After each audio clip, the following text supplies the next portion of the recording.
Welcome back to my YouTube channel the Astute Academy. आज हम लोग फ्रेंड्स आपके लिए बहुत इंपॉर्टेंट मैथ्स का टॉपिक लेकर आ गए हैं दोस्तों, जिसके लिए आपको इक्वेशंस पढ़ना होगा। ये क्लास 6 के लिए है, बट इक्वेशंस जो है वो आप मैथ्स जब तक पढ़ते हो तब तक आपको इक्वेशंस भी आते रहते हैं कुछ सम्स।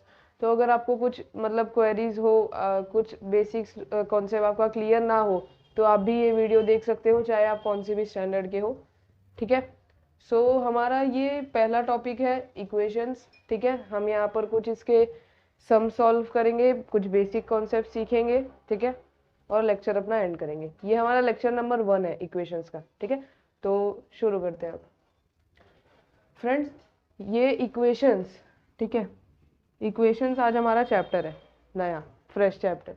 अब इक्वेशन में ये दो मेन इंपॉर्टेंट चीज़ें होती है। जैसे कोई इक्वेशन है, ठीक है, आपको कोई भी इक्वेशन ऐसा एग्जाम में आया, समझो 2x + 3 = 0, ऐसा समझो एक इक्वेशन आ गया। तो आपको पता कैसे चलेगा कि ये एक इक्वेशन है? आपको पता ऐसे चलेगा कि अगर इसके अंदर वेरिएबल है और कोएफिशिएंट है। अब आपको वेरिएबल और कोएफिशिएंट क्या होता है ये तो पता होना चाहिए ना उसके लिए।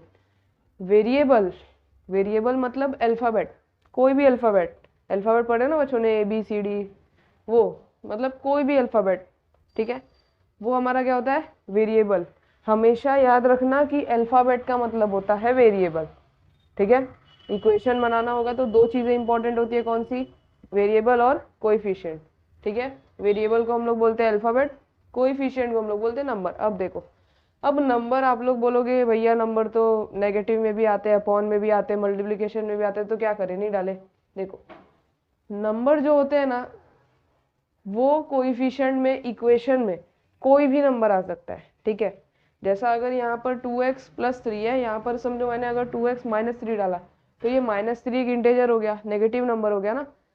ये अकेला नंबर नहीं है, नेगेटिव नंबर हो गया। इसीलिए कोई भी नंबर आ सकता है। और रियल नंबर्स का मतलब होता है सारे नंबर्स उसके अंदर है, चाहे वो अपॉन में हो, मतलब समझो ऐसा 3/1 हो, या फिर कोई भी मतलब अपॉन में हो, मल्टीप्लिकेशन में हो। ठीक है, सारे नंबर्स रियल नंबर्स के अंदर आ जाते हैं, minus, plus, into, division, subtraction. ठीक है, अब देखो यहाँ पर हमने वेरिएबल मतलब अल्फ़ाबेट, वेरिएबल मतलब क्या होता है? अल्फ़ाबेट, ये ध्यान रखना हमेशा, वेरिएबल मतलब अल्फ़ाबेट। ठीक है, अब कोएफिशिएंट मतलब क्या होता है? नंबर। नंबर मतलब कोई सा भी नंबर, आपके इक्वेशन में कोई भी नंबर आएगा। ठीक है, अब देखो, अब ना आपको जब इक्वेशन सॉल्व करने आएगा एग्जाम में, या टेक्स्ट बुक में भी ऐसी कुछ समस्या अभी कराने वाला हूँ मैं, तो उसमें क्या होगा कि आपको बोलेंगे कि find the value of variable, मतलब आपको इसका वैल्यू फाइंड करना है। देखो, ये यहाँ पर एक एग्जांपल देखते हैं, 2 है, x है, -3 = 0। अब देखो, अब यहाँ पर वेरिएबल क्या दिख रहा है आपको? वेरिएबल दिख रहा है आपको x, वेरिएबल x है ना, अल्फ़ाबेट x होता है ना अल्फ़ाबेट। ठीक है, यहाँ वेरिएबल x दिख रहा है। अब कोएफिशिएंट क्या दिख रहा है आपको? कोएफिशिएंट दिख रहा है आपको 2, 3 और ये 0। कोएफिशिएंट मतलब क्या होता है?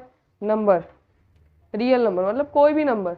ठीक है, समझे? तो ये आपका एक इक्वेशन होता है। अब आपको एग्जाम में सॉल्व करने आता है कि find the value of x, मतलब find the value of variable. तो अभी आपको वेरिएबल का वैल्यू फाइंड करना है। ठीक है, वेरिएबल का वैल्यू फाइंड करने के लिए ना आपको कुछ मेथड्स होते हैं, वो मैं बताता हूँ आपको थोड़ी देर बाद। ठीक है, देखो आपको ये समझ में आया इक्वेशंस कैसे बनते हैं? वेरिएबल मतलब अल्फ़ाबेट, अल्फ़ाबेट से, और कोएफिशिएंट से। कोएफिशिएंट का मतलब क्या होता है? नंबर। ठीक है, नंबर मतलब कोई भी रियल नंबर, कोई भी मतलब मैथ्स में कितने भी नंबर है, कोई भी नंबर आ सकते हैं यहाँ पर। ठीक है, तो अब हम कुछ प्रैक्टिस एग्जांपल्स देख लेते हैं।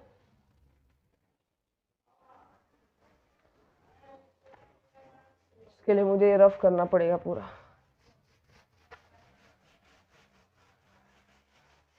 आप लोगों को वेरिएबल और अल्फ़ाबेट वाला समझ में आया ना? वही ये मेन कॉन्सेप्ट है। ठीक है, अब ध्यान दो। अब देखो, अब हम कुछ प्रैक्टिस एग्जांपल्स लेते हैं।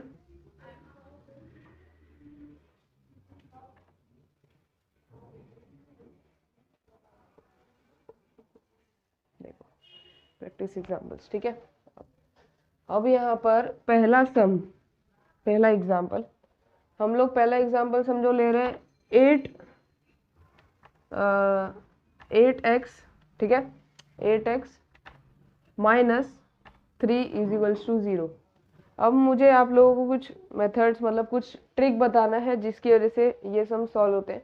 देखो ये इंपॉर्टेंट ट्रिक्स है, ठीक है। यहाँ देखो माइनस, ध्यान देना ध्यान से, जब माइनस इक्वल के इस तरफ आता है, माइनस इक्वल के इस तरफ आता है, ठीक है, जब माइनस इक्वल के इस तरफ आता है तो वो कन्वर्ट हो जाता है प्लस में, ठीक है।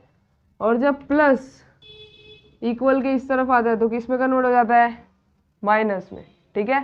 मतलब इक्वल के अगर उस तरफ गया या इस तरफ आया, अभी देखो अभी हम लोग ने यहाँ जाने की बात की थी, ठीक है, ये दोनों यहाँ जा रहे हैं, ठीक है। अब इस तरफ लाने की बात करते हैं। देखो अब ये प्लस को ही इस तरफ ला रहा हूँ मैं, तो ये क्या हो रहा है, माइनस। अब ये मैं माइनस को ही इस तरफ ला रहा हूँ तो क्या हो रहा है, ये प्लस।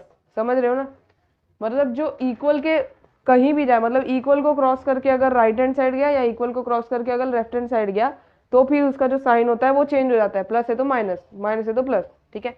और अगर यहाँ पर मल्टीप्लाई है, ये यहाँ चले गया तो मल्टीप्लाई का अपोजिट क्या होता है, डिवाइड, खत्म। वैसे ही अगर यहाँ पर डिवाइड है, यहाँ चले गया क्या हो जाएगा, मल्टीप्लाई। समझे, समझे ना, इक्वल को क्रॉस करने के बाद साइन चेंज हो जाते हैं, अपोजिट साइन लग जाता है, प्लस माइनस में कन्वर्ट हो जाता है, माइनस प्लस में, मल्टीप्लाई डिवाइड में कन्वर्ट हो जाता है, डिवाइड मल्टीप्लाई में। समझे, क्लियर। ये कॉन्सेप्ट एकदम ध्यान से समझ के रखना क्योंकि ये इंपॉर्टेंट है, आपको सम्स में यही कॉन्सेप्ट लगाना है, ठीक है। कुछ बच्चे कंफ्यूज हो जाते हैं, क्या करते हैं कि यहाँ मतलब ऐसा प्लस दिया है, ठीक है, यहाँ माइनस दिया तो 8 और 3 माइनस कर देंगे और 5x लिख देंगे और 0 बचा रहेगा। ये आंसर होता है आपका रॉन्ग, ठीक है।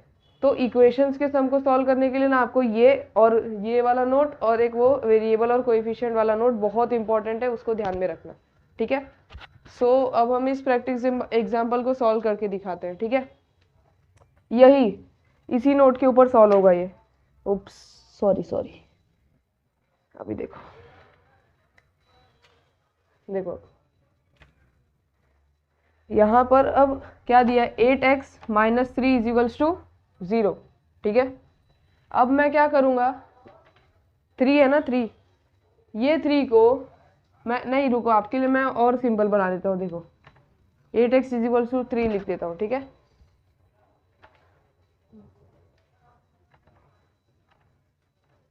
इजी सम देता हूँ ना थोड़ा तुम लोग को, चलो। अब यहाँ देखो 3x इज 9, ये थोड़ा इजी है, ठीक है। अब इसको सॉल्व करते हैं। देखो इसको सॉल्व करने के लिए ना तुम लोग को भी सेम यही मेथड लगाना है, ठीक है। देखो ये 3, देखो 3 x के साथ है। देखो जब प्लस होता है ना, कोएफिशिएंट और वेरिएबल के बीच में जब प्लस होगा, मतलब नंबर और अल्फाबेट के बीच में जब प्लस होगा ना, तो फिर वो ऐसे ही रहेंगे, आगे वो सॉल्व नहीं होगा, वो ऐसा ही ये आंसर यहाँ ही ख़त्म हो जाएगा। बट अगर यहाँ पर कोएफिशिएंट इनटू वेरिएबल हुआ, मतलब 3 इंटू एक्स हुआ, तब ये दोनों एक साथ आ जाएंगे। समझ में आ रहा है, समझ में आ रहा है। मतलब अगर प्लस या माइनस हुआ बीच में, प्लस हो भी, प्लस हुआ तो भी ठीक है, माइनस हुआ तो भी ठीक है, बट ये दोनों एक साथ नहीं जुड़ेंगे भैया। अगर मल्टीप्लाई हुआ तो हाँ भाई ये दोनों एक साथ जुड़ जाएंगे, ठीक है। अब यहाँ देखो, अब आगे चलते हैं। देखो 3 और x इज इक्वल्स टू 9। देखो 3 यहाँ पर क्या है, x के साथ, 3 यहाँ पर x के साथ मल्टीप्लाई हो रहा है। मैंने बताया ना मल्टीप्लाई होता है तभी वो एक साथ मतलब होता है ना, मल्टीप्लाई होगा तभी वो दोनों एक साथ जाके जुड़ेंगे। अगर प्लस होता तो कैसे ये दोनों दूर होते ना। देखो यहाँ पर मल्टीप्लाई है, एक साथ जुड़े। 3 यहाँ पर मल्टीप्लाई है, इक्वल के इस तरफ चलेगा। देखो देखो मल्टीप्लाई इक्वल के उस तरफ जाता है, क्या हो जाता है, डिवाइड। मल्टीप्लाई इक्वल के उस तरफ चला जाता है, क्या हो जाता है, डिवाइड। अब देखो, अब 3x इज इक्वल्स टू 9 ऐसा एक क्वेश्चन लिख देने का। फिर उसके बाद 3 को हम यहाँ लेकर जा रहे हैं, ठीक है। x इज इक्वल्स टू, देखो 3 मल्टीप्लाई था x के साथ, अभी खाली 3 को लेके गए तो x तो यहाँ अकेला बच गया ना, यहाँ 9 बचा हुआ है। अब देखो जब डिवाइड होता है ना, तो डिवाइड का मतलब क्या होता है कि अपॉन में आ जाता है, एन अपॉन डी, तुम लोगों को पता होगा ये, एन अपॉन डी मतलब न्यूमरेटर अपॉन डिनोमिनेटर, ठीक है। यहाँ न्यूमरेटर क्या है 9, अब डिनोमिनेटर में क्या चले जाएगा हमारा 3, ये नीचे 3 आ गया, डिवाइड मतलब अपॉन में आ जाएगा अपने आप, ठीक है। ये नीचे 3 आ गया। अब हम लोग को क्या करना है, इसको सिंपली डिवाइड कर दो, देखो कुछ हार्ड नहीं है, आसानी से डिवाइड होगा। देखो 3 1 होता है, ये कैंसलिंग करने का, ठीक है। 3 1 3 होता है, ठीक है, 1 आया, इसको कट किया, 3 1 3, 3 के टेबल से डिवाइड कर रहे हैं हम लोग, ठीक है। 3 3 9, 9 कब आता है 3 के टेबल में, 3 3 ना, कट किया 3 और ये 1, इसका आंसर क्या आ रहा है एंड में, x इक्वल्स टू 3, समझे, पक्का, ठीक है।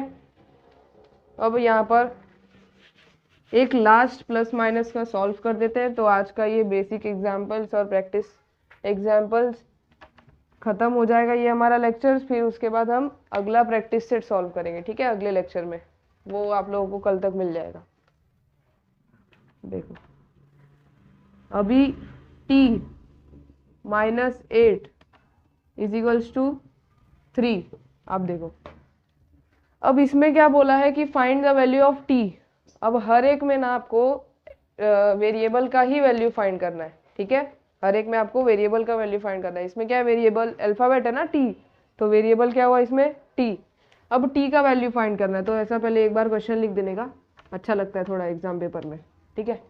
अब यहाँ देखो माइनस इक्वल के उस तरफ जाता है, माइनस इक्वल के उस तरफ जाता है, तो क्या हो जाता है, देखो अब 8 यहाँ पर है, माइनस 8 का साइन क्या है, माइनस है ना, -8, अगर इक्वल के उस तरफ चलेगा तो क्या हो जाएगा +8, समझ रहे हो ना, +8 हो जाएगा। अब 8 और माइनस तो चले गए यहाँ से, तो t बेचारा अकेला बच जाएगा, 3 यहाँ बचा हुआ ही है पहले से, अब इसको उठा के यहाँ लेके आ गए, ये बेचारा इधर आ गया, प्लस हो जाएगा, माइनस इक्वल के उस तरफ आया प्लस, ठीक है, समझे। अब देखो अब 8 + 3 करो या 3 + 8 करो, क्या बात है, 11 आएगा आंसर आपका, सॉल्व हो गया। हाँ एक बात है कि आपको इसको देयरफॉर लिखना बहुत ज़रूरी है, ये 3 डॉट लिखना बहुत ज़रूरी है, ऐसा 3 डॉट होता है ना, ऐसा 3 बिंदी बना देने का, 3 फुल स्टॉप बना देने का, अच्छा लगता है थोड़ा, ठीक है, ट्रायंगल, ये समझे। यहाँ तक हमारा ये लेक्चर का कितना पूरा बेसिक कॉन्सेप्ट्स हो गया है हमारा इक्वेशंस का, और 2 प्रैक्टिस एग्जांपल्स हो गए हैं। अगले लेक्चर में आपको प्रैक्टिस सेट करवाया जाएगा, और अभी मैं आप लोगों को आज स्क्वायर का भेजने वाला हूँ, जैसा यूट्यूब पे स्क्वायर का वीडियो अपलोड होने वाला है, स्क्वायर एंड क्यूब होता है ना जो सब याद करते हैं, तो मैंने उसके पीछे टिप्स एंड ट्रिक्स भेजी है, मतलब कैसे याद करने का उसका मेथड है सॉल्व करने का, ठीक है, तो आप लोग वो भी देख लेना, आप लोगों को और भी हेल्प हो जाएगी। सो फ्रेंड्स, यहाँ हम हमारा ये लेक्चर नंबर 1 इक्वेशंस का क्लास 6 का एंड करते हैं, ठीक है। ये लेक्चर एंड करने के बाद आपको जो भी डाउट होगा, ठीक है, किसी भी सब्जेक्ट के, मतलब अगर स्क्वायर्स भेजने वाला स्क्वायर में डाउट हुआ, ठीक है, कोई सा भी डाउट होगा तो आप उसको कमेंट बॉक्स में बता सकते हैं, ठीक है। सो फ्रेंड्स, यहाँ हम ये लेक्चर एंड कर रहे हैं, अगर आपको कोई भी डाउट है तो आप कमेंट बॉक्स में बता सकते हो। और लास्ट बात कि अगर आपको ये वीडियो पसंद आया हो तो आप please like share and subscribe कर दीजिएगा, और बेल आइकन को भी प्रेस कर दीजिएगा, ताकि आपको जो हमारे ऑल न्यू लेटेस्ट नोटिफिकेशन है वो आपको मिलते रहे, ठीक है। So thanks.